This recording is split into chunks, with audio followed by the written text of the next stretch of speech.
世家女子当克己复礼，宽容大度。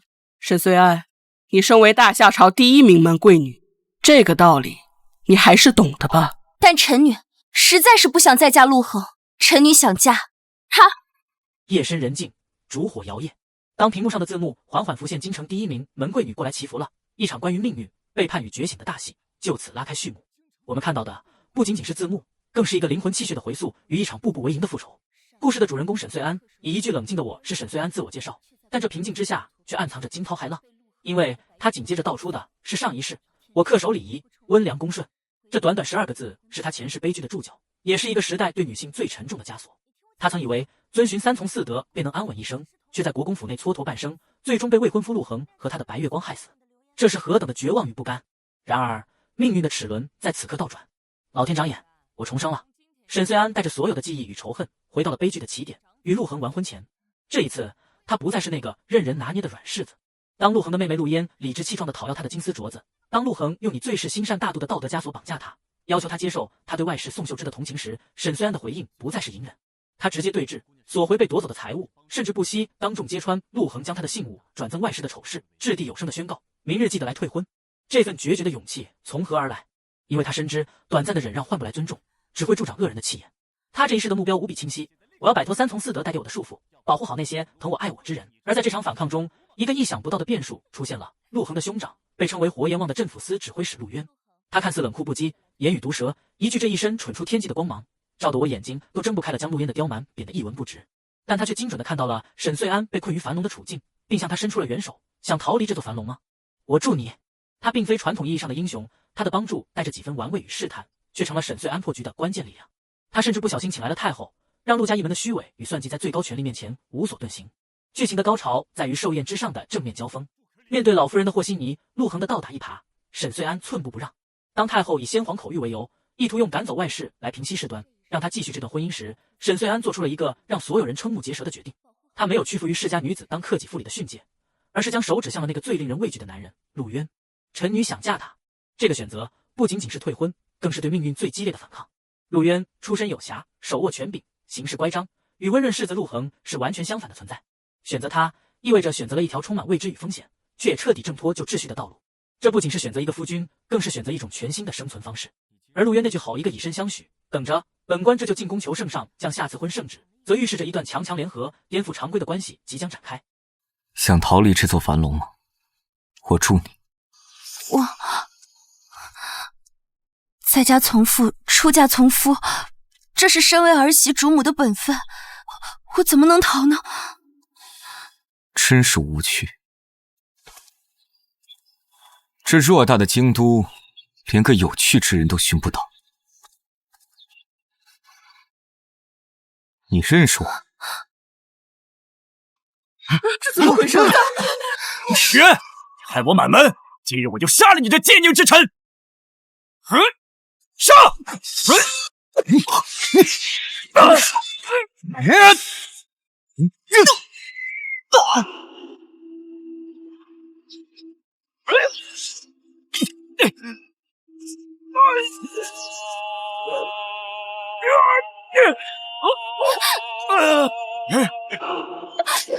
住手！不然我杀了他！不过是一位素不相识之人，能威胁得了本官？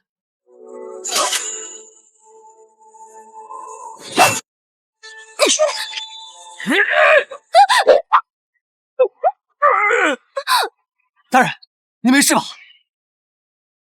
沈姑娘真是好身手。今日多谢陆大人出手相助，民女告退。大人，那不是二少爷的未婚妻吗？难得碰到如此有趣之人，明日派人打听一下陆家有没有去退婚。是。大人，在杀手身上找到了这个。这是皇上的安危。这京城的水是越来越浑了。给屈老夫人请安，祝您福如东海，寿比南山。好，先去吧。屈老夫人近来身体可好啊？好着呢。那就好。母亲，沈岁安来了，您等着，他断然不会再提退婚之事，而且还会像以前一样小心翼翼地伺候您。虽安恭祝老夫人福寿安康，顺意延年。好，好，好，沈丫头有心了，快开席了，先入席去吧。是。母亲，他竟然敢不把您放在眼里！哼，你去和他说一声，让他适可而止，别坏了两家情分。是，母亲。站住！沈岁安，闹脾气也是要有限度的吧？你要是把你手上的金丝镯子给我，我就帮你和我二哥说说好话，不然你就等着被我二哥抛弃吧。难道郑国公府已经靠打秋风来度日了吗？你再说一遍，我就把你的嘴撕了！贱人，你放开我！他怎么这样凶啊？给你3天时间，把欠我的东西原原本本的还给我，不然我就让全京都的人都知道郑国公府的嫡女眼皮子有多浅。政府司的陆指挥使来了！政府司的陆指挥使来了！这活阎王怎么来了？他不是一向不参加什么宴席吗？屈家不会得罪他了吧？这魂不吝一向目中无人，发起疯来谁都敢杀。我大哥来了，他一定会帮我主持公道。陆大人，您今日来给老夫人贺寿。屈姑娘尽管去招待客人，不用理会陆母。是。大哥，沈虽然他欺负我，你要替我做主啊！你谁呀？是你呀！大哥前几天让你去看脑子，没去吗？这一身蠢出天际的光芒，照得我眼睛都睁不开了。你，哼！沈姑娘，你是想和陆家退婚？陆大人是要阻止我吗？我可没有那么不识趣，不过如果你求我，我可以帮你把婚退了。如何？我可以帮你把这婚退了，如何？想逃离这座樊笼吗？我帮你。好，那我沈岁安就恳求陆指挥使帮我退婚。好，我应了。陆大人，准备怎么助我？沈岁安，沈岁安，二哥，我本来好心劝他和你和好，他不仅骂我，还动手打我。沈岁安，你怎么会突然变得如此粗鲁无礼、咄咄逼人，哪里还有一点名门贵女的样子？怎么，按陆公子的说法，我就应该任由陆嫣向我讨要东西是吗？什么讨要？你胡说！刚才的动静可不小，一定有看到的吧？我可看见了，上来就想要碎碎的蚕丝镯子，也不嫌丢人。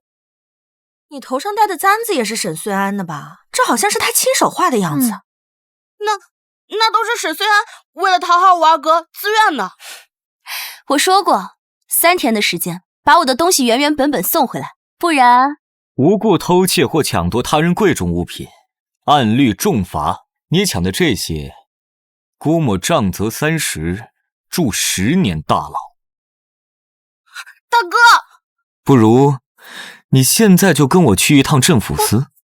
我还给他还不行？就这破首饰，我才不稀罕。二哥，沈岁安，你耍性子也要有个限度，你当真不怕坏了我们两家情分？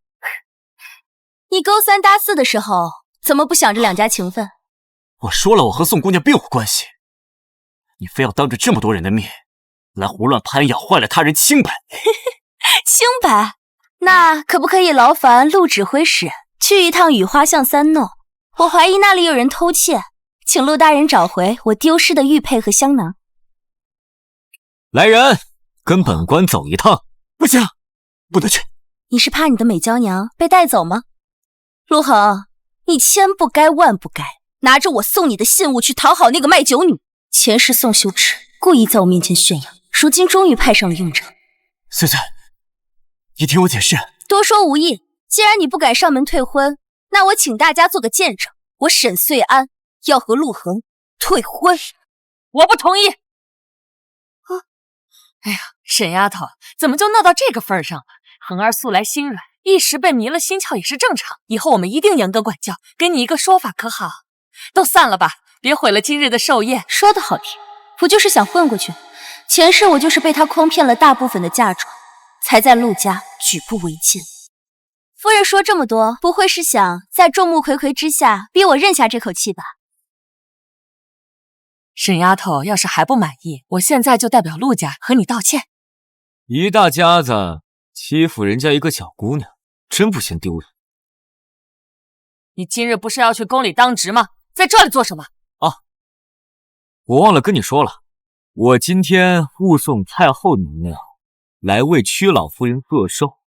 太后也在？不用怀疑，太后她老人家完完全全的听完全程，包括且不限于你背信弃义，你是非不分，还有你仗势欺人，口腹蜜饯，为老不尊。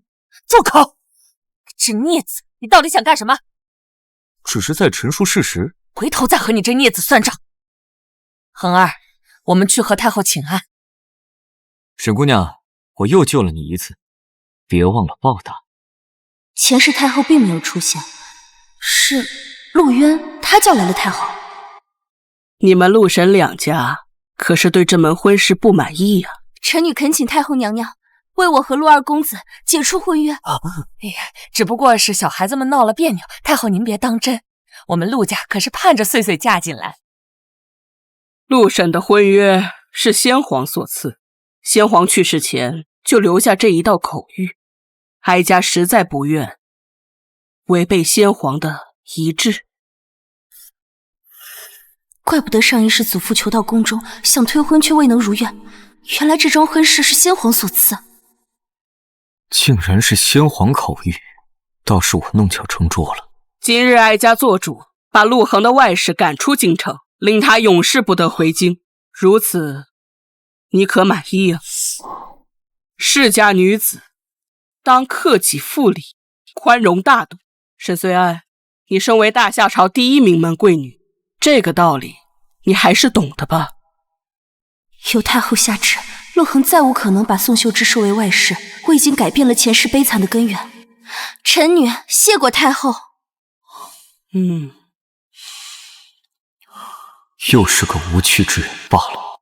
但臣女实在是不想再嫁陆恒，臣女想嫁他。听说这陆渊的母亲就是个青楼戏子，这样的出身比起陆恒世子可差远了。陆渊可是京城有名的婚不恋，有多少人死在这活阎王的刀下？记得前段时间还有消息说他克妻，不然怎么都20有5了，还没订婚啊？